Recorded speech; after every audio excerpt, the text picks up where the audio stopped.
because I hate safe spaces. Safe spaces are bullshit. I haven't taken public transportation forever. Doors. That is for poor people. Catcalling is bad if you think the dude is ugly. Vagina is just a hole. It's just a wet hole. It's fantastic. 10 out of 10 would recommend. Hello, ladies and gentlemen, and welcome to A Little Inappropriate. I'm Sir William III. That over there is my main man, Angel, on the ones and twos. You could have been anywhere in the world tonight, but you're here with us for our inaugural Words Are Hard. For our inaugural podcast, we're keeping that in because we keep it real, we keep it raw, we keep it funky. You know, yeah, I'm glad to be starting this podcast with my friend. You know, we're going to try and,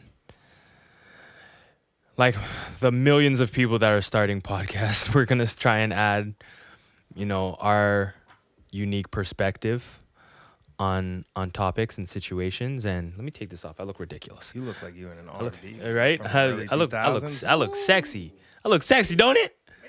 You know what I mean? I look like Black Dynamite. Who's interrupted by Kung Fu?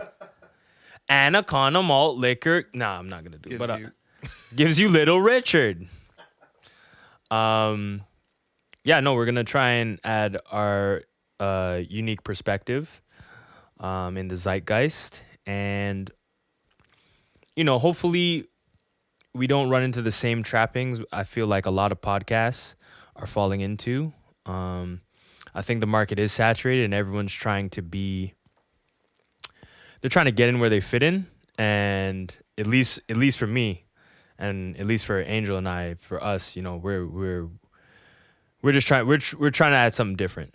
So yeah, I'm happy though, especially in this space as two men starting a podcast, which I'm sure every girl is rolling her eyes, just like not another bunch of dudes about to talk shit, you know.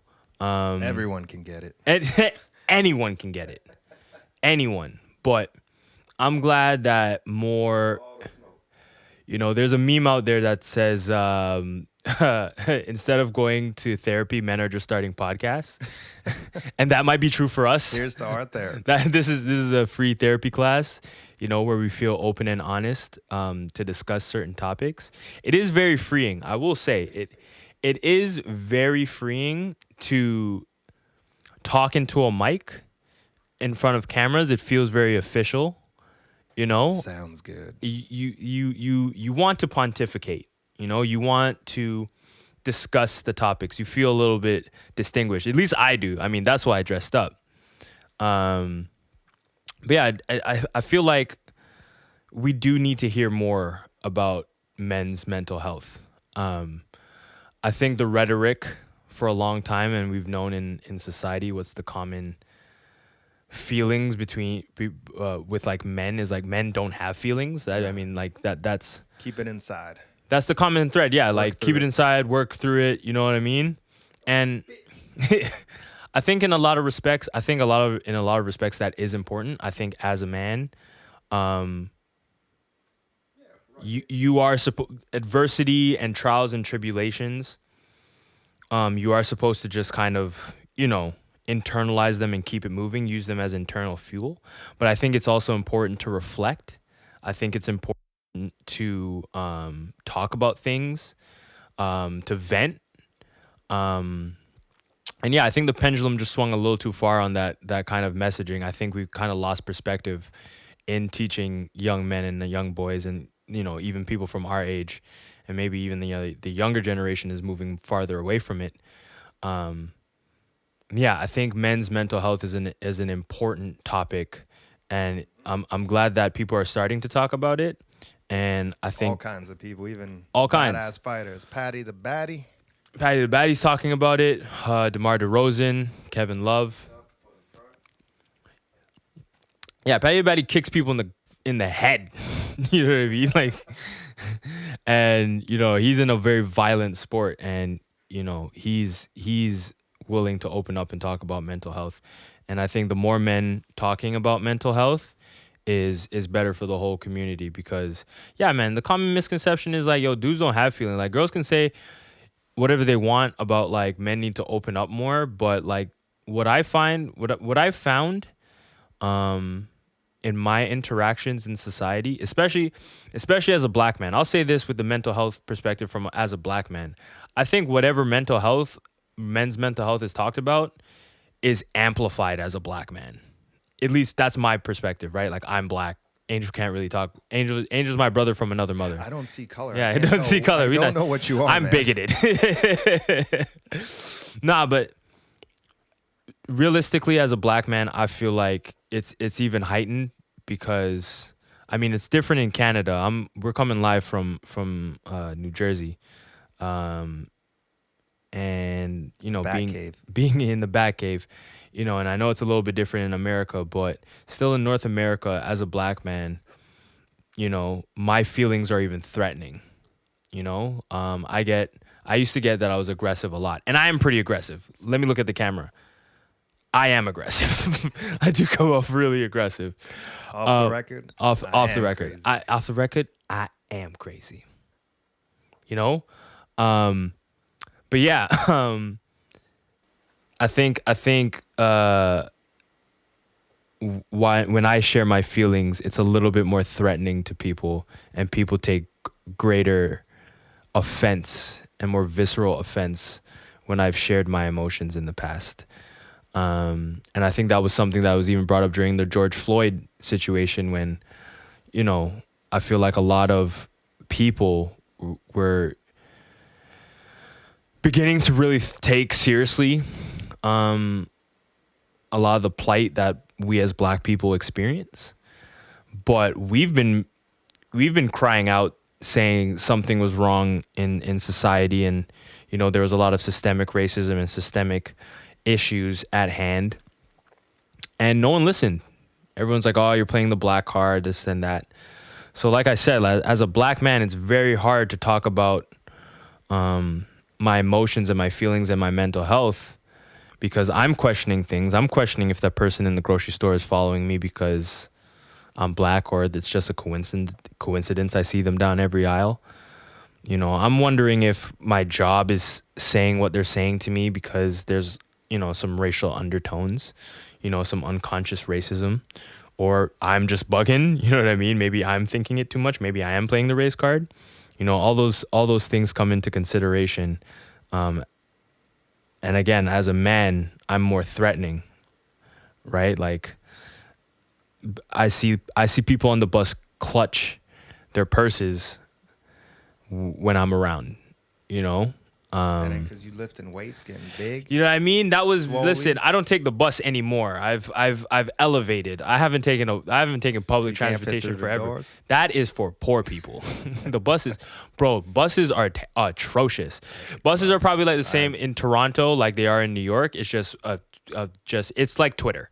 It's like Twitter. It's just a dumpster fire. But yeah, it's definitely hard being man. And I say this, listen, I say this, I've said this in conversation in the past. It isn't hard being a man, like it is and it isn't, because as a man, you have every opportunity to be the best version of yourself, right? All of society is in some regard a clear pathway for men to be the best. You just have to fight through it. You got to choose it, right? I can be a superhero. I can be a kickboxer. I can be a CEO. Like, all these patinas fit us well, right? The only problem is,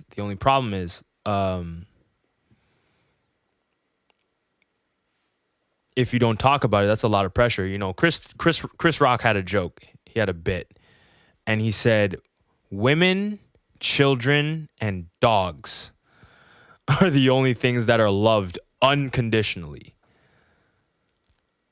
Men are loved on the condition that they can provide something." And again, men have every opportunity to provide in a plethora of ways, right? I think that's another thing that's garnered with men's mental health. I think when people hear provide, they just think financially. As a man, you need to provide mentally, spiritually, physically, and financially, whether that be through resources or anything like that, monetary. but you should be able to provide, you know? But if we aren't able to express ourselves and express the difficulties, if we kind of internalize that, we can't come together community to push ourselves forward, you know? And I think that's why a lot of the incel culture and, you know, all kinds of red pill and masculinity and all that other shit is coming about, because bro, most of the afternoon talk shows are like The Talk, The View. Jennifer Hudson even has a talk show now. Wendy Williams. Like, all of these things are for girls. All these things are for chicks. Like, women get to talk about like how to live and all that other stuff and their feelings and all that other stuff. And we have some podcasts. Bro, we have fantasy football. we just got podcasts. Podcasts just started happening. That's true. Joe Rogan has only been acceptable for, pardon? I had Rogan for a few years. We've had Rogan for a few years, but again, as a black man, I was like, Joe Rogan, the nigga from Fear Factor? Him? What does he have? He talks. Dude, I didn't even know he smoked weed till I saw the Netflix special. I was like, and he's a comedian? Listen, on the low, we all subconsciously knew that Joe Rogan was lit. He was on the Chappelle Show. I'm gonna tell you something you might not know about me, Joe Rogan. I smoke rocks. But yeah, no, I mean, that's what we said in the beginning. It seems like the men's mental health space is pretty much being co-opted by podcasts, you know? So yeah, I'm glad that we're starting to open up, and people, you have to bear in mind, the barrier to entry is very easy to start these kind of things. Look who started a podcast. These guys, you know what I mean? These guys started podcasts. So pretty great though. It is pretty. Hey. Look at us. Who would have thought? Not me. Not me. You know. So the barrier to entry is very easy, and you know, speaking is hard. Articulating your thoughts is hard. So. Yep. You know, I watch a lot of these podcasts and I watch a lot of these guys talk, and, you know, ladies talk to me and show me these things. Why do they say it like this? And then it's so misogynistic and blah, blah, blah. And, you know, as a man, we've had the locker room talk and, you know, group texts kind of conversations. Group texts are have hate crimes in them. You know what I mean? We should be charged with war. Men everywhere has them. Everyone has them. Every single man should be charged with war crimes just for their group text alone. And no one will see. Listen, my children can see my browser history. They can see all the nasty. My group texts go with me to the grave. To the grave, son. But yeah, no, these dudes are having an open platform to finally talk for the first time. And, you know, new ideas aren't always the brightest or the sharpest. You have to refine them. So, not everyone can be as I was about to praise myself and I already messed up the word intellectual. God damn it. But no one could be as intellectual. Listen, I got distracted because I'm looking at myself because I'm so goddamn handsome. You know, not everyone can be as chocolatey and handsome and as intelligent and articulate and, you know, perspicacious, you know. What are listen, you know, ambidextrous. All the words. all the Listen. Don't talk about stuff. Listen to me. No, but not everyone can be so humble. Also, let me mention that, humble. But yeah, not everyone can articulate themselves in a proper way. And most of the time I listen to those things and I get the meaning of what they're trying to say and what they're trying to articulate. They're just ignorant, you know? And that's not like a slight. You don't know what you don't know. If you don't know how to articulate yourself, like you should learn, right? But yeah, that's what's happening now. And I think more room needs to be had. I mean, definitely more, they do need critiquing, you know, if you're having a podcast and you're choosing to articulate it. You don't like that word. I hate that word. I got a juicy mouth. You know what I mean? I got a wet mouth, so I have a speech impediment. Ladies, relax, okay? Don't get too excited. Or slide in the No, DM. nope. I'm single, but not for you. If you're watching this, no, but I think it's important. And men's mental health is an important thing because, you know, it is easy to become a man, but we have be the best man you can be. But that doesn't mean it's not hard, you know? And like I said, I think men are better dealing with adversity and holding it and using it as fuel to become better men. I think the best men in the world are the ones that overcame adversity. I don't think, you know, look at someone like Joffrey from Game of Thrones. He's a perfect character archetype, right? The child that was given everything. You know, he was given the keys to the kingdom with a golden spoon in his mouth. He was born with a golden spoon in his mouth. And he was the worst. He's the worst. He had no character development. He never struggled. He never dealt with any adversity in his life. And he was the worst human being ever. Nobody liked him. Nobody. He was going to mutilate his wife. Like, he's bugging, you know? And yeah, it's because he didn't really deal with adversity. He can't empathize, you know? And it's the same thing with men. You know, again, most of the most interesting men that I know dealt with adversity. You know, they were able to overcome adversity. Those are the interesting people. The people that just kind of like, yeah, I just grew up with my parents and I went to school. And those are the people that, you know, they get upset when the barista misspells their name or gets the wrong order. They flip the fuck out, you know, because they don't know how to comport themselves when things get a little shaky or uncertain. So I think it's an important character building exercise for men to have difficult lives so they can learn how to overcome adversity.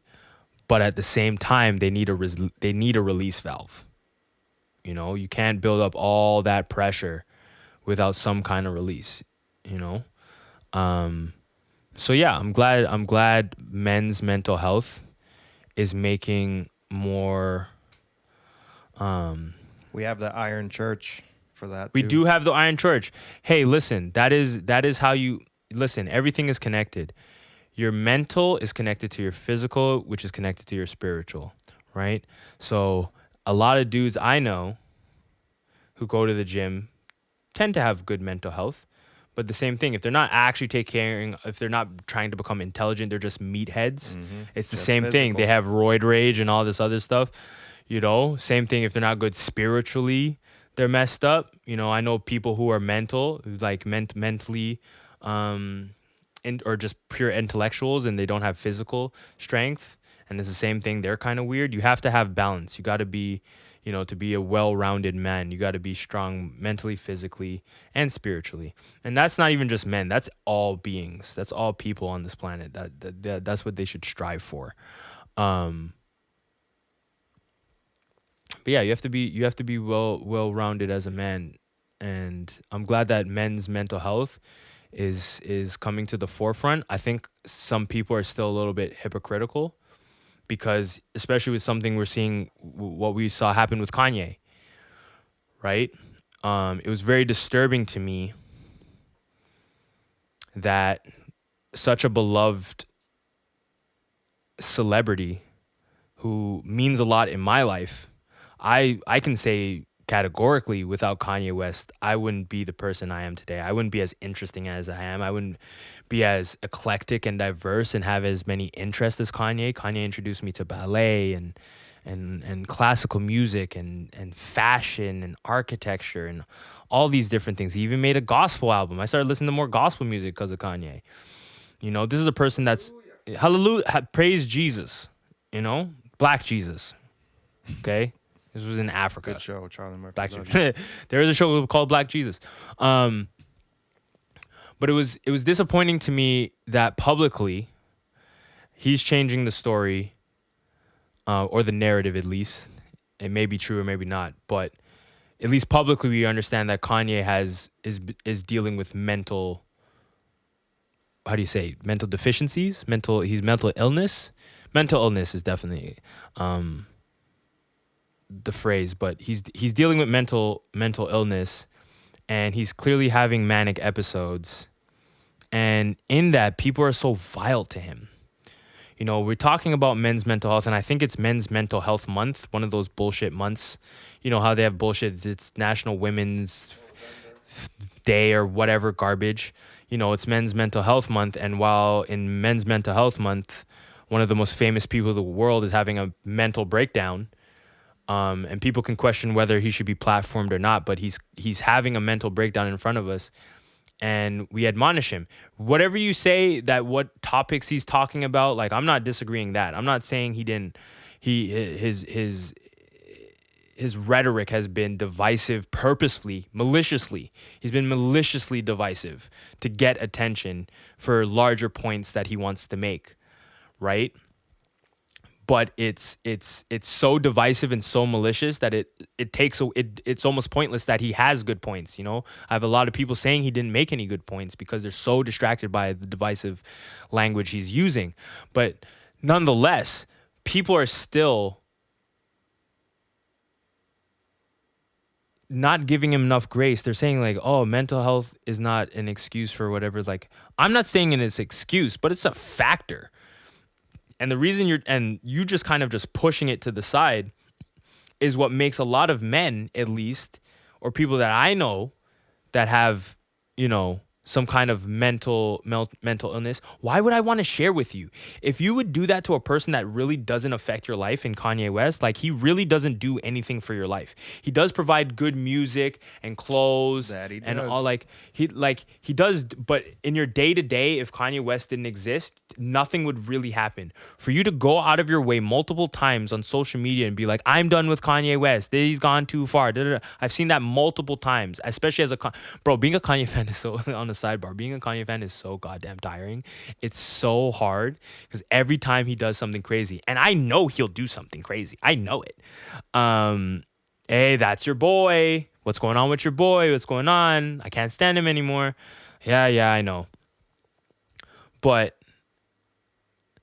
yeah, for you to go out of your way to go on social media and like constantly bash, and again, as a black man, it's doubly disturbing to me, just to like, you know,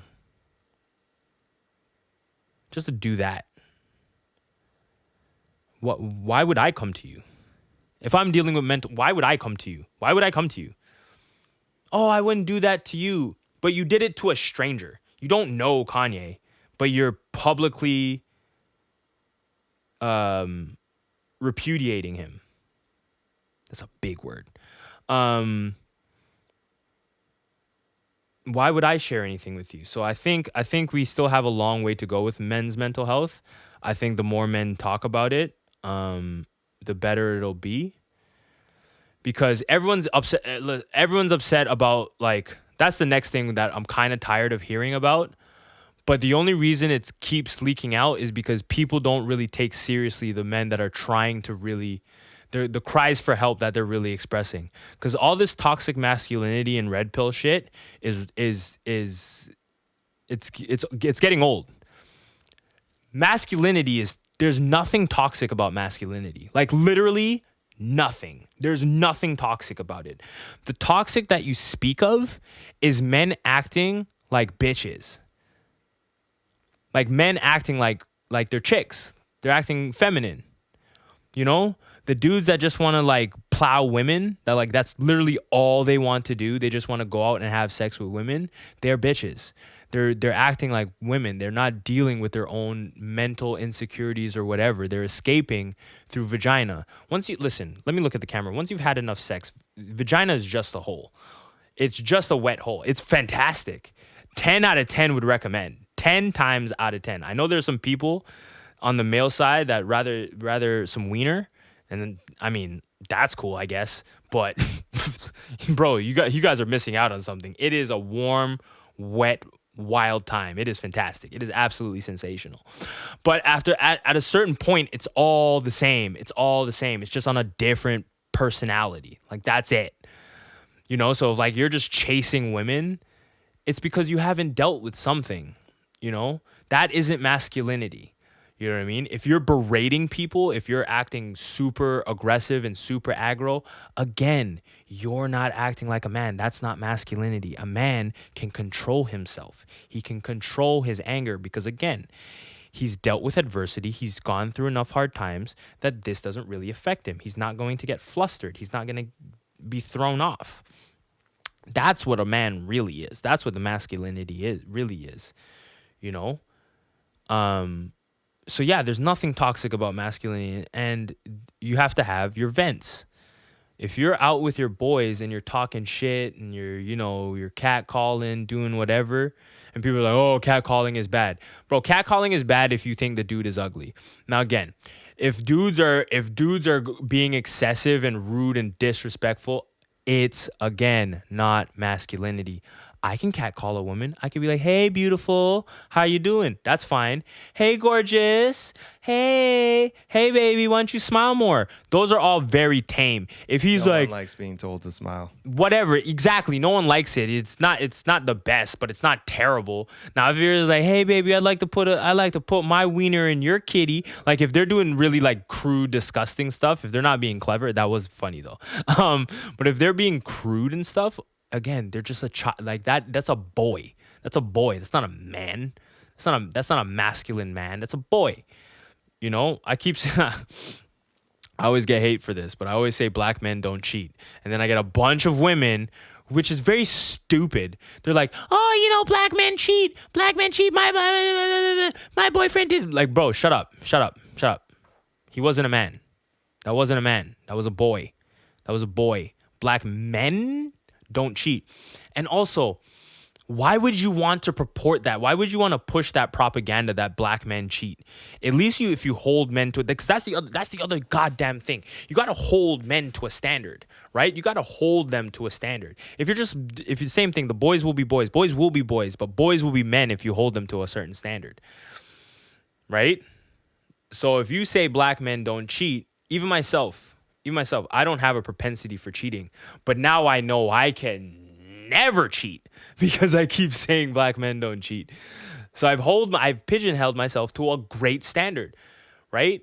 Whether that was genuine or not, it's at least held me to a standard. So it's the same thing with men, right? Toxic masculinity isn't masculinity. What's toxic is men acting like feminine creatures, and that's not all bad. We know gender is a construct and blah blah blah, and there are men that feel more feminine than they do masculine, whatever. Like that's not what I'm talking about. That's a different thing, you know. Personality thing.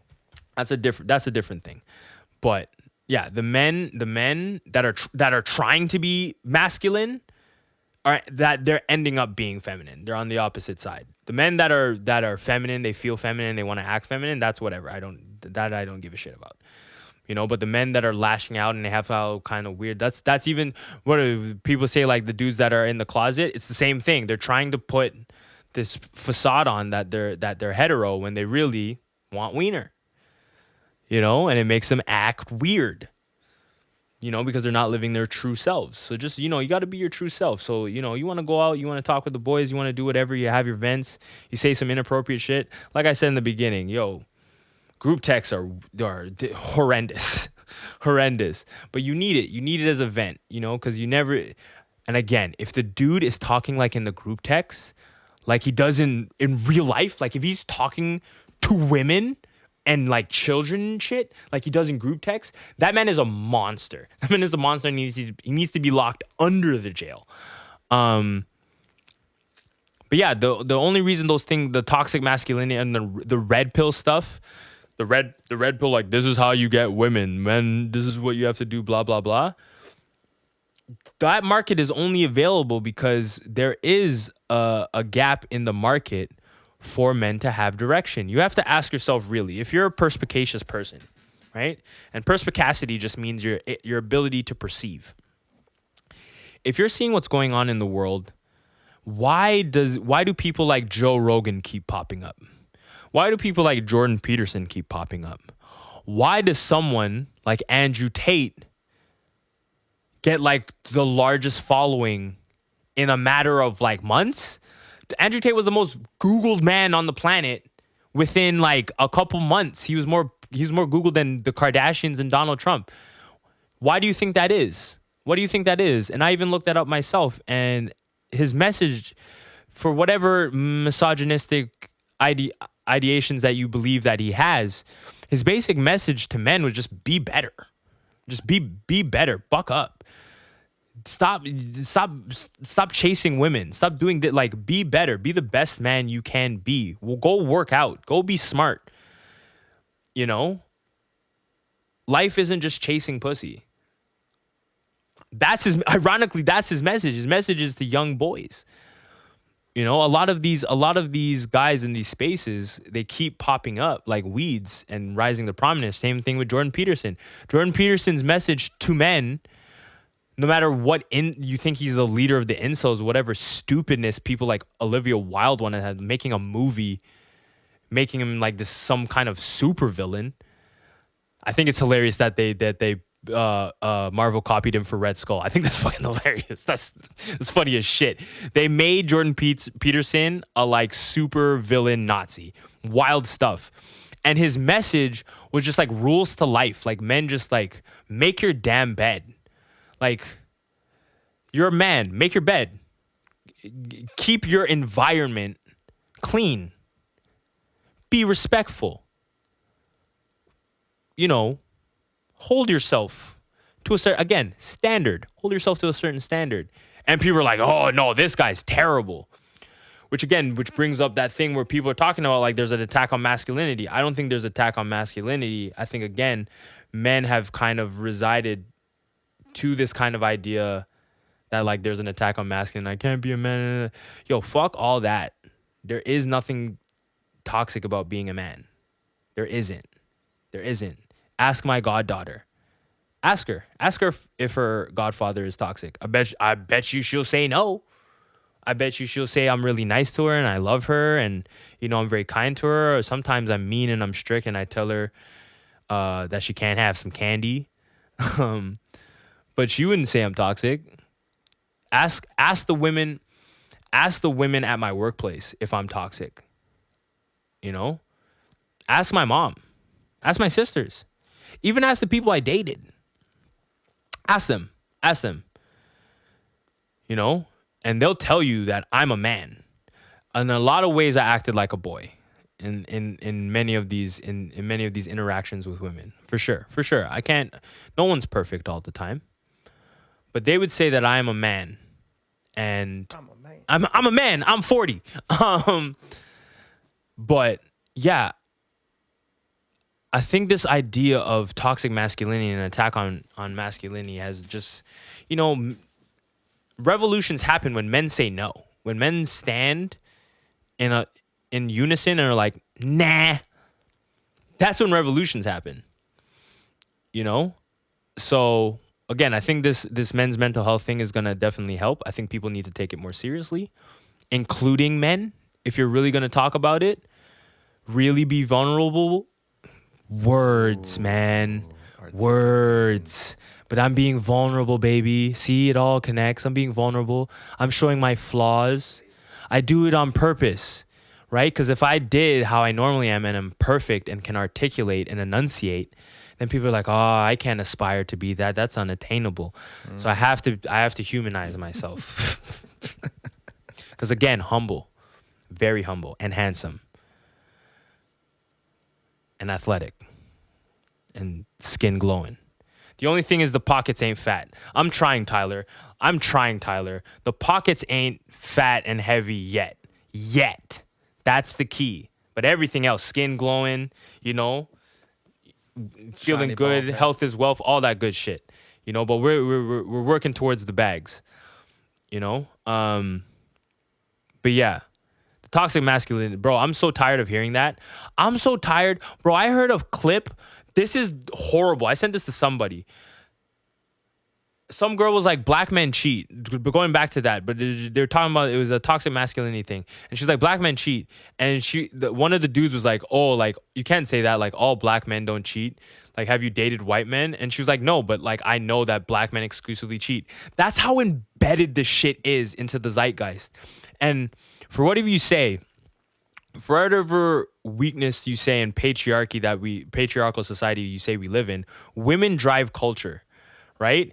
Women drive culture, and if women are inundated with this idea that masculinity is toxic and they purport that, that's what's going to live in the zeitgeist. So that's what I'm saying. Men take this seriously, and women take this seriously. You know, and to take men's mental health seriously is not to. We live in a binary, which is hilarious. We talk about like non-binary ideology, but we live in a very very binary like state of thought, right? It's either this or that. It's either, if you talk about men's mental health, you can't talk about women's mental health. If you talk about women's mental health, you're neglecting. No, because I'm talking about men's mental health doesn't mean women's mental health isn't also important. That women don't also go through a lot of things. But like I said, you have Vogue magazine, Cosmopolitan, The View, The Talk, The Real, like there's multitudes. There's social clubs, brunch, I don't know, brunch, bottomless mimosas, boozy brunch. You know, you can get together with the girlies. You can get together with the girlies and gossip. Football. You know, that's they want to talk shit about Sunday football and whatever. Girls have bottomless mimosa brunches. Shut the fuck up. You get together and get weird with your little clan of women too. So fuck off. Poontang clan. Poontang. So yeah, we have to take it seriously. We have to take it seriously, and or else you're just gonna keep having morons direct these young men, and instead of them becoming young men, they'll become old boys. They'll just become old boys. That's all that will happen. They'll go from young men to old boys. You know what I mean? So if you like what I'm talking about in mental health, you know, like, subscribe, comment, share, all that good stuff. And I really mean it. Let me look at that camera. Really engage, right? If you think what I'm saying is at least somewhat coherent, or at least you think that it'll push the men's mental health space in a positive direction, actually engage. You know, because among other things, I want people to live better lives. But this is obviously, as a man, as two young men having a podcast, you know, yeah, it would definitely help if you engaged with us and liked, comment, shared, subscribed, talk to your mother, your coworkers, your whatever. You know, we're only going to grow as much as you grow. We can only amplify our signal based on our fans and watchers and listeners. So it'd be greatly appreciated. We'd definitely return it tenfold. You know, the bigger we get, the more initiatives we can implement. So yeah. Or if it's not just us, you know, other podcasts, amplify them. Any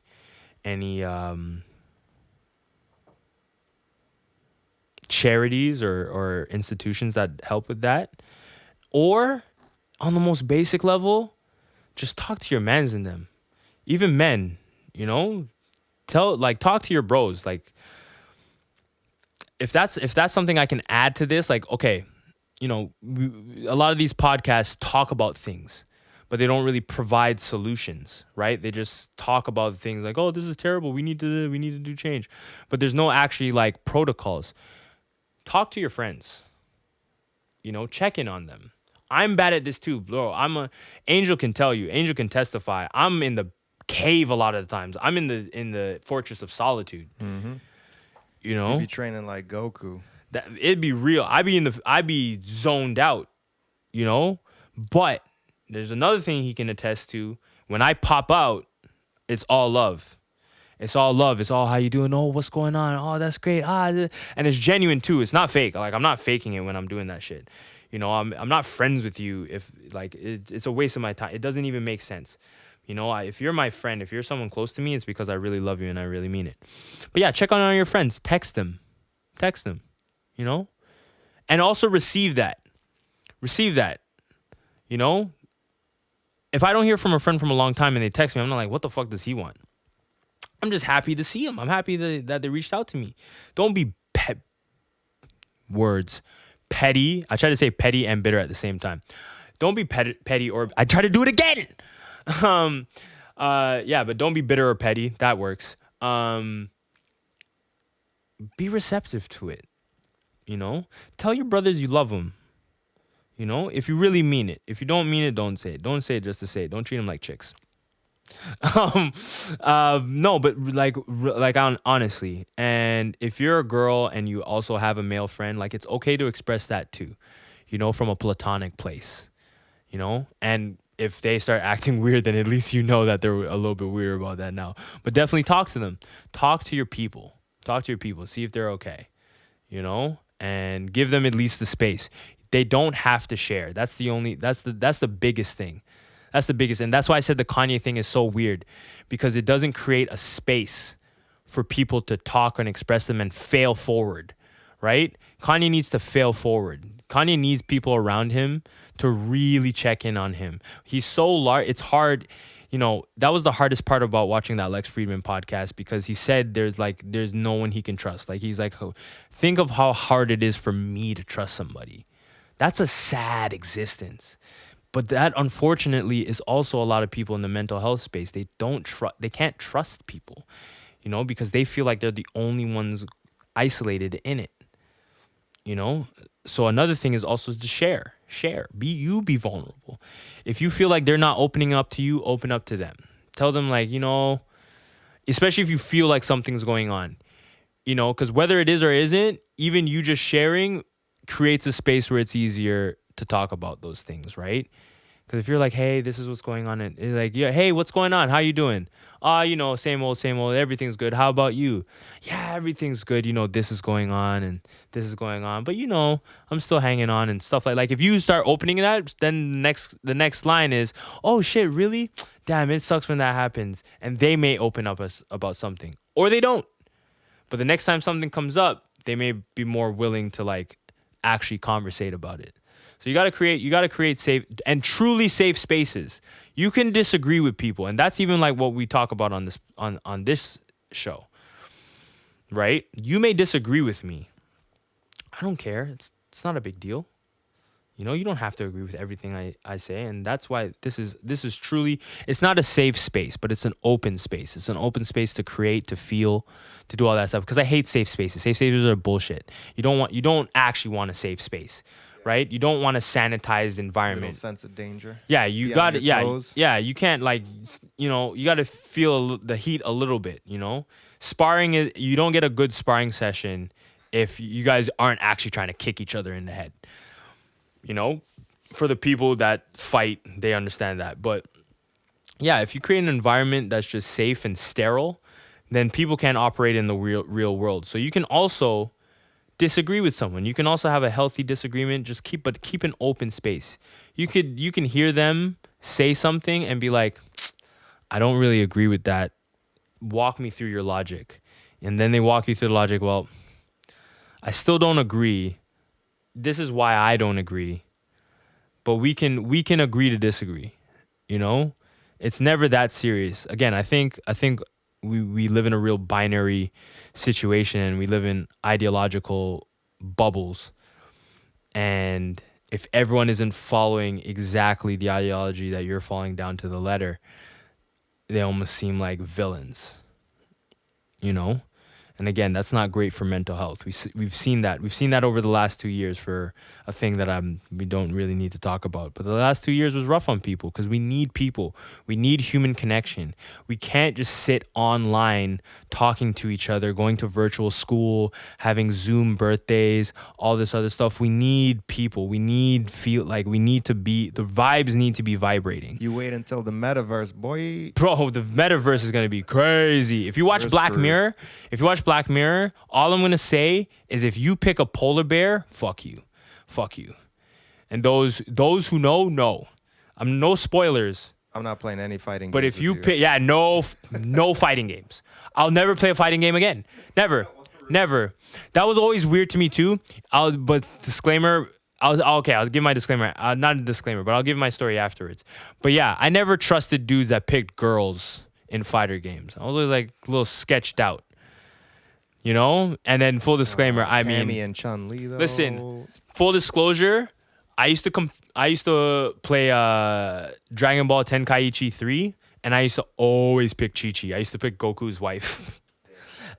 But I used to, and not even the adult version, the child version. But I used to mess. It was more. Good combos. No, it wasn't even that. She had. It was just to disrespect people. They'd be like, "Oh, I'm gonna pick Super Saiyan 4 Goku." I'm like, "Okay, I'm gonna pick Chi-Chi." And they're like, "What?" I'm like, "I'm gonna pick Chi-Chi." Good luck. And then I nice them. But yeah, you have to. You have to connect with people.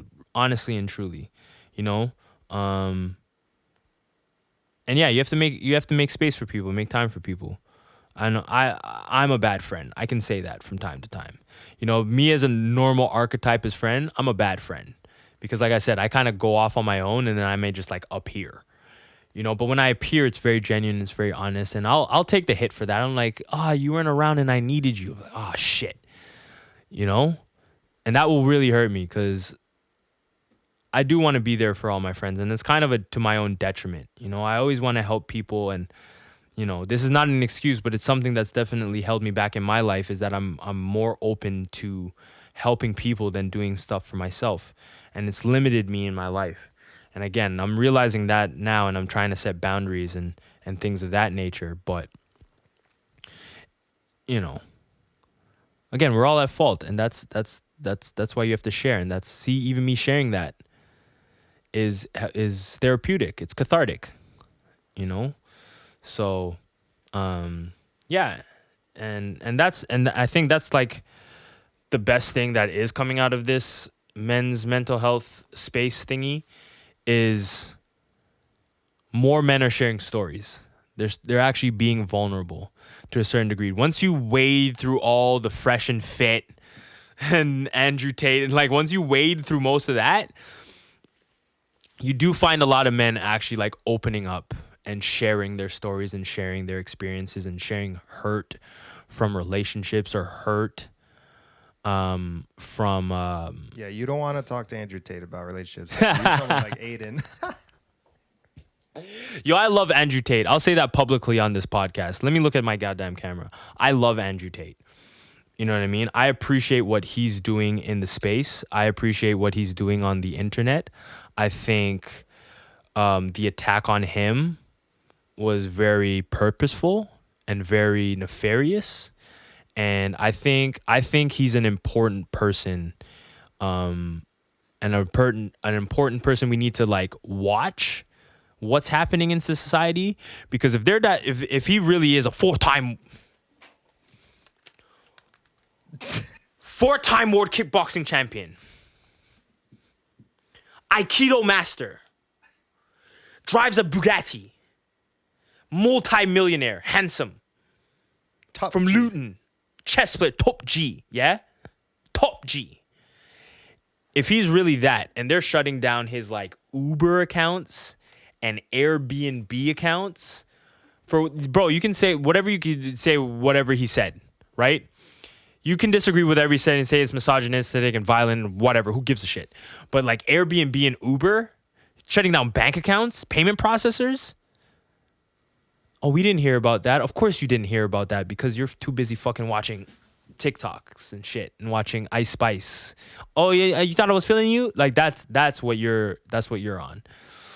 But you know, I appreciate what Andrew Tate is doing in the space, and I think it's important to watch, especially as a man who ascended so quickly because of his message to young fighting age males. Yeah, I think it's important to watch what's going on and why they keep shutting down these figures that want to talk about men's mental health and talk to the empowering people. They're empowering people. It's really true. Like, bro. Now I don't want to. Every business, when you really boil down to it, is I'm trying to get your resources from you. I'm trying to get you to give me your resources. You have to offer something valuable. You do. Or if you're really good at business, right, you want to create. I have to be very particular of how I use an example. I was going to use an example that was probably going to get us infoed. You got to, the best, what was it? The best morgues sell, oh, you mean they sell things that kill you and help you? Yeah, exactly, right? You got to give the customer the poison and the medicine, right? You hit them with both. So you want to keep people, you don't want to empower people, because then that makes you more important, right? That's what, in a real toxic relationship, you want the person to cede all their power to you so you can have full control over them. Now, they want a guy who's not as good. And I don't think there's like a giant cabal of people like, this is how we're going to do society. But I think there's a lot of people that have a vested interest in people not being their best self. That's it. Because then they can provide a service and a product that they will consume, right? In this capitalistic consumer society. Because I don't think capitalism is inherently evil or inherently bad, because I think there's a structure where capitalism can work, because it just seems like it keeps presenting itself in society, in nature. You know what I mean? If you can attain more resources or provide something of value, people will naturally gravitate. That's even just how power works, right? That's how a government works, right? A government is supposed to deal with the problems of a giant population at scale, because we can't handle each other, millions of people, so we cede our power to the government for them to help us out. We're veering away from the main topic, but basically it's very interesting to see how these topics on masculinity are being handled. And if you think that we're providing something that's beneficial, amplify our voice. Let's see what happens. Let's see if we get to the top and they try to shut us down too. But still, I'm glad that we're sharing these stories. And I myself have fought with mental struggles. Yeah, man, there was a time that I was very depressed and I didn't like the direction of where my life was going. And yeah, it put me in a really dark place. And, I don't share that a lot. I think I've kind of hinted at that through my social media as of late. But before, when I was just kind of wild and silly and stuff like that. And I think that's why people see me as kind of different now and, a little bit off, maybe, is because, yeah, I'm not all smiles and jokes and aggression and all that stuff. Like, I'm trying to be a little bit more in tune with my emotions. And yeah, there was a time where I looked back at my life and I wondered what I accomplished. And it goes back to kind of what I was saying before. You think you have these ideas of manhood. You watch things like American Pie and the Stiffmeister and all these images that are put before you in the media and the zeitgeist. And yeah, I was running around chasing women, drinking booze, not really working on myself, just kind of goofing off, not building myself as a man. And now I look back at the people that were really working on themselves, and they're much further ahead of me. And yeah, it sucks, man. Of course, that's what depression is about. Depression is a signal that you aren't living to your truest potential. Chris Williamson, who has an excellent podcast, he said this on the Joe Rogan podcast, double shout outs. The worst version of hell is you meeting the version of yourself that you could have been. Like the best version of yourself, you meeting that person. And that fucking hit home. That's strong, man. That's some strong shit. Meeting the best version of yourself, what you could have been. And that would depress anybody. But the depression is supposed to be energy for you to move forward, because that's essentially what happened to me. You can sit in the depression. You can choose to sit in the depression. You can. And sometimes it's really hard, right? Through chemical imbalances and all kinds of things. I'm not saying that that it's easy to just snap out of depression. But once you make that decision that your life sucks and you're going to change it, that's what essentially happened for me. I was in a dark place. I was in a sad place. I didn't like my life. I didn't like the direction of my life. And I was like, fuck it. I got to change this shit. You know? And I started going for broke. And then I became an actor. And then I got an Amazon Prime show. And then I got a Netflix show. Netflix movie. A show. And then I got a Disney Plus movie. And then I co-starred in my first indie film. You know? I'm in Hennessy ads. I'm all in Virgin stores. I'm in a Proline commercial. Things are going well. You know? Things are looking up. I'm starting my own business. I'm starting my own podcast with one of my good friends. I look back at the person that was sad and like didn't like his life and was just filling the void with alcohol and drugs and women and porn and just bullshit, bad food, just junk food and shit. I look back at that person and I thank God that he had that moment of being like, I need to do, like, fuck this. It has to change. It has to. You know? Or I might not be here today. You know? So that's why these kind of conversations are important. And I think vulnerability is important because we're all going through something, you know? And again, especially as men, we're told to hold it in and stuff like that. And I think the phrasing behind that is it needs to be a little bit more clearer.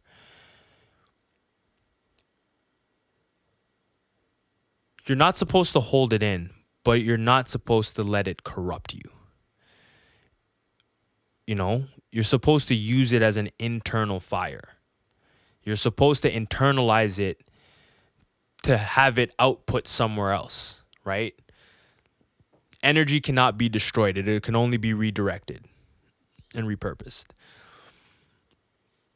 So if you're going through something and you're hearing this, you know, I myself went through it, truly.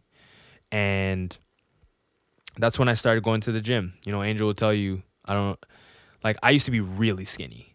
You know what I mean? I used to be like frail skinny. I was an athlete. I played basketball and stuff, but I wasn't a physical specimen by any stretch of the imagination.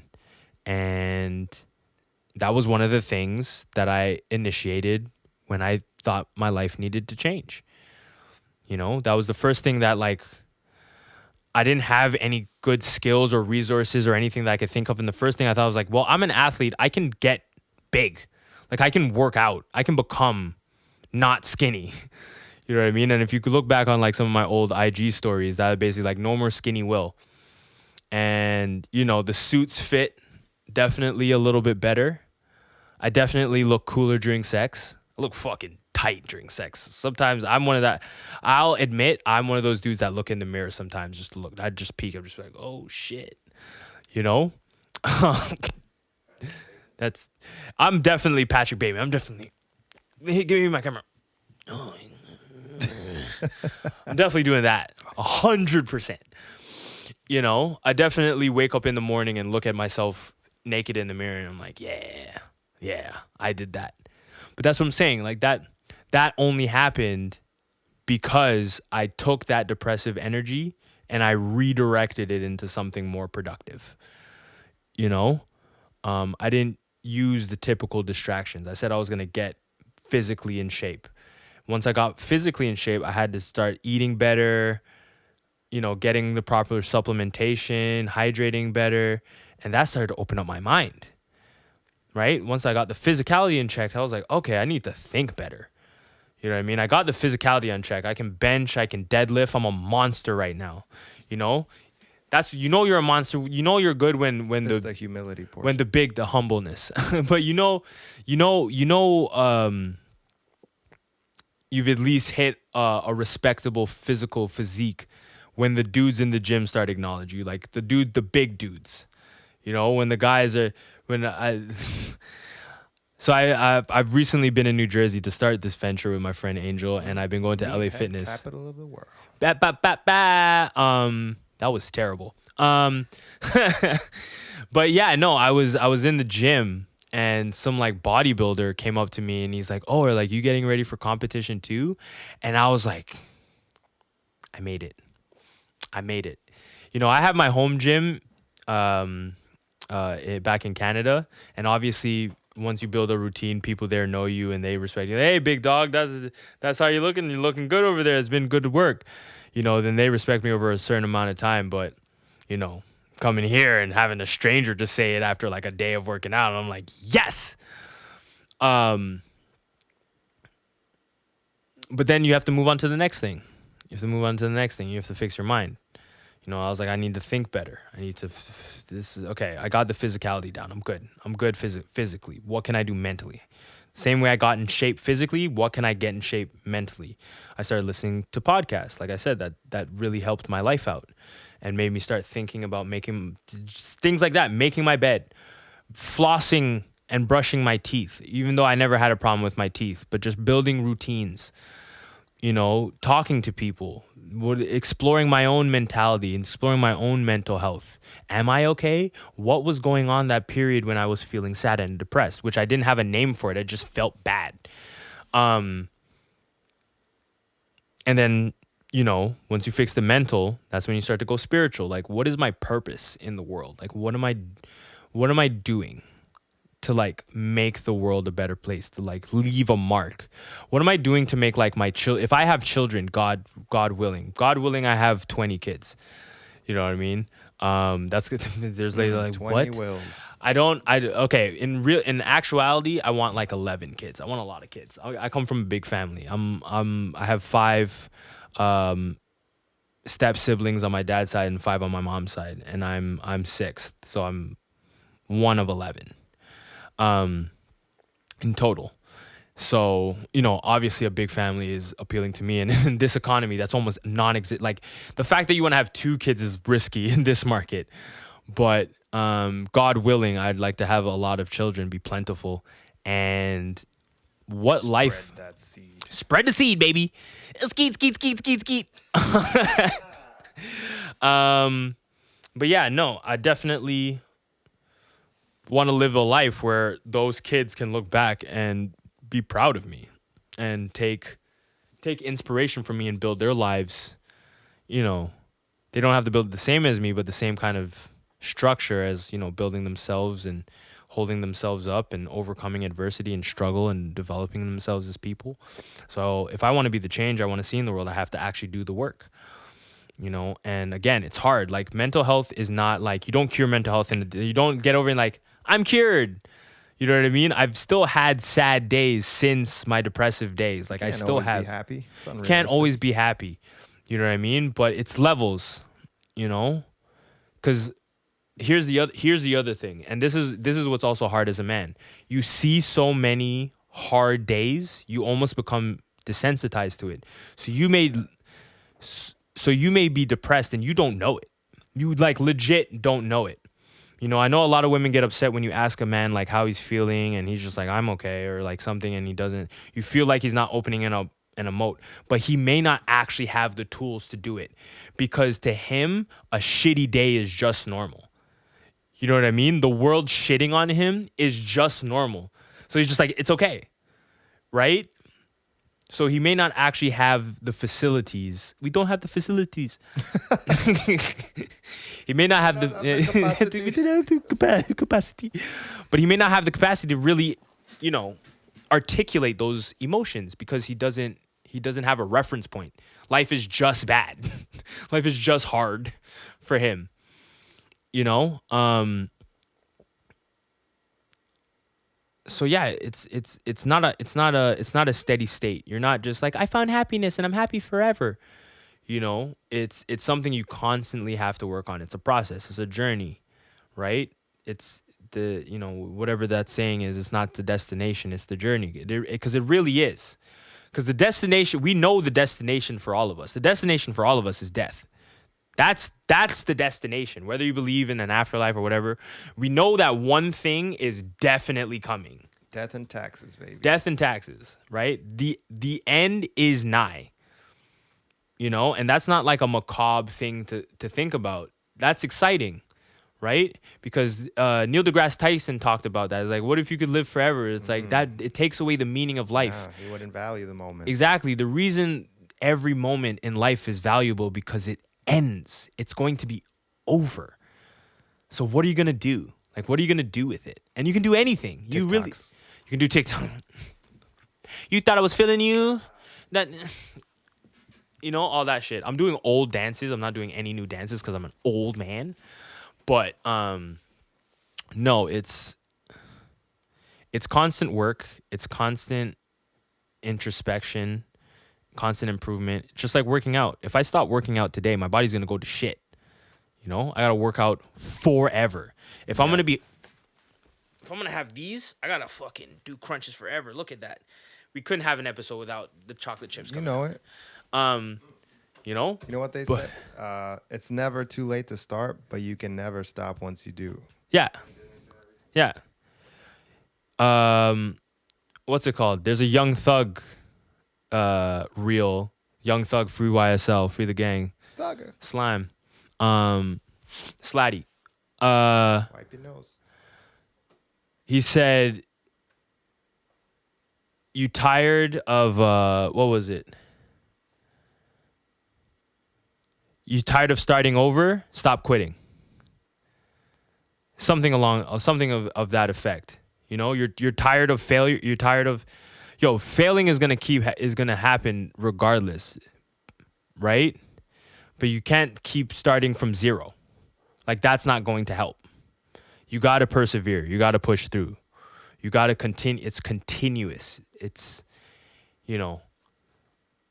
and you meet new plateaus. Not new plateaus, but you meet new struggles in the road ahead. And it doesn't mean you stop. And I think that's a mental block that a lot of people have, right? They think that they found happiness and they're like, finally we're good. And then they meet that next thing. They're like, wait, what? Oh man, nah, okay. If comfortable. If happiness isn't just like a state I stay in forever, like, I don't want it. But again, you can't appreciate the sunshine without the rain. Right? You can't appreciate love if you never experience heartbreak. And listen, a truly sad day is coming for all of us. For all of us. Right? A loved one is going to die. And that's something like that's what I was alluding to earlier. Like, I've been to more funerals than I have weddings. I don't know if this is true, but it might be. It's at least very close. I've almost been to as many funerals as I have to birthdays.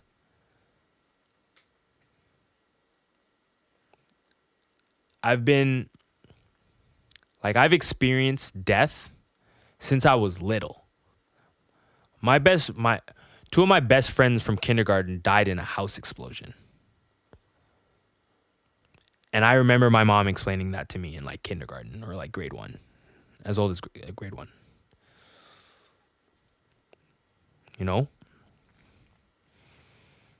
I've had people in my family, in my life, take their own life.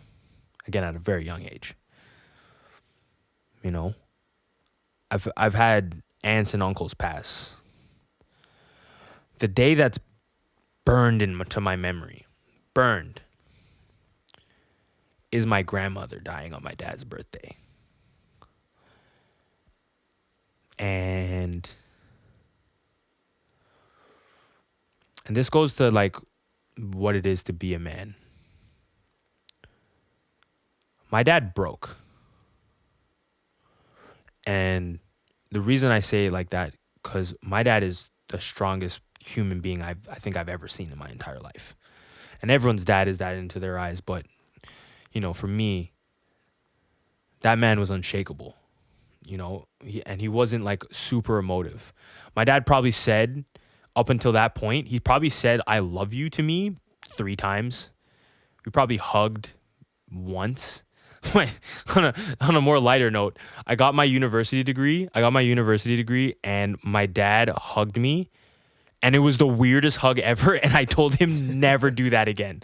I was like, we never have to hug again. Like, ever. We never have to do that. It's okay. It's fine. I love you. Just don't ever hug me. But yeah, man, all I remember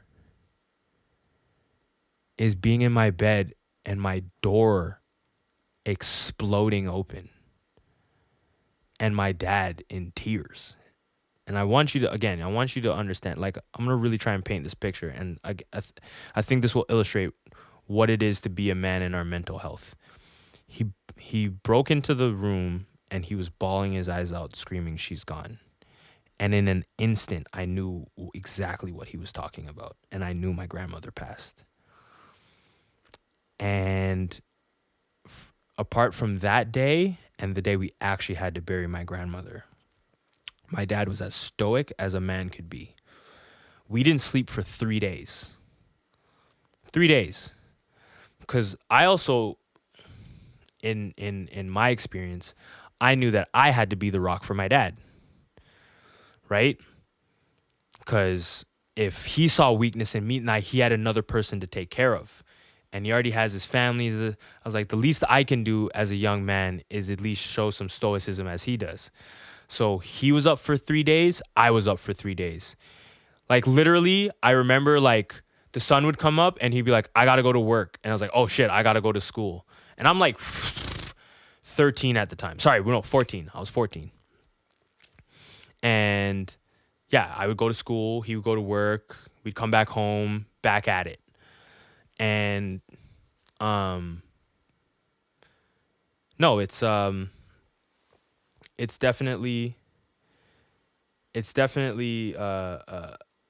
a tough experience with that. And then we went to Trinidad, and we had to bury my grandmother, and he broke again. And in that moment, I had to step up and I had to read the eulogy for my grandmother. You know, as a young man, just again, I had to step up. You know, and what I'm trying to illustrate here, as a man, sometimes you don't have the time or the capacity to really, like, process your feelings. Like, you really have to, like, you really just have to numb yourself. Because if you feel, you almost can't function. Like I said, I think the issue with the rhetoric with, like, men don't have feelings, I think it's the opposite. I think men have the most feelings. But it's so visceral, it's such a thing that it's almost distractive. You know, like, my experience with emotions, and I was explaining this to a young lady, because I was like, me and you don't feel rage the same. We don't feel anger the same. If I get angry, I want to break shit. You get angry and you probably want to cry, and I want to break shit. So it's not productive for me at that moment in time to really sit in my emotions. It's like I said, you have to take that energy and convert it somewhere else. And luckily I had that not luckily, but luckily I had the ability to be there for my dad, because at least that took some weight off his shoulders, because he was able to vent and really pour out.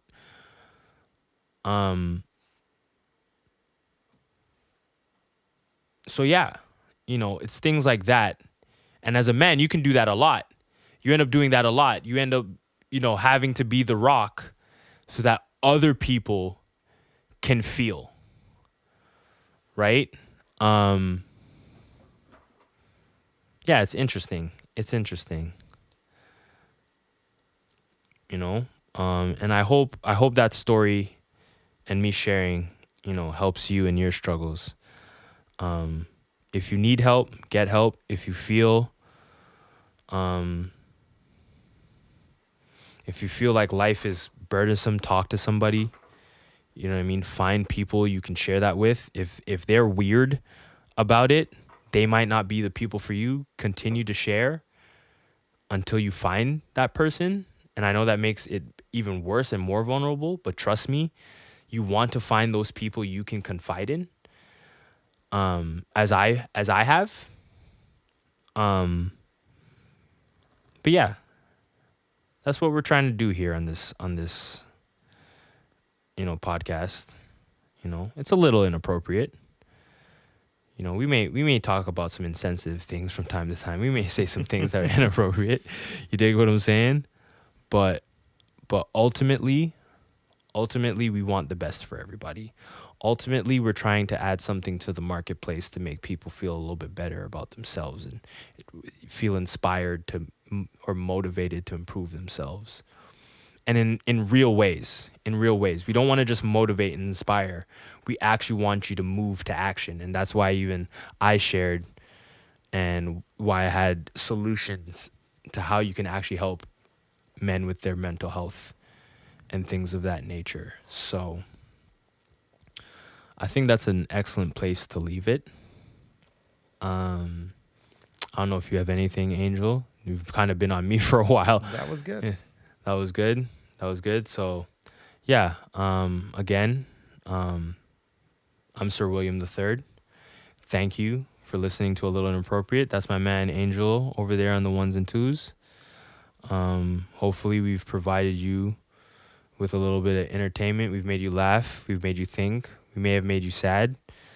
But hopefully, again, you're able to redirect that energy into something more positive. And, I share that because I don't want people to be as sad as I was. So hopefully, same thing, you take that sadness or you take that depression, whatever, and you use it to more positive means. Take care of one another. Call someone you love. Tell them you love them. Text someone, whatever. But be the change you want to see in the world. And yeah, that's it. Peace.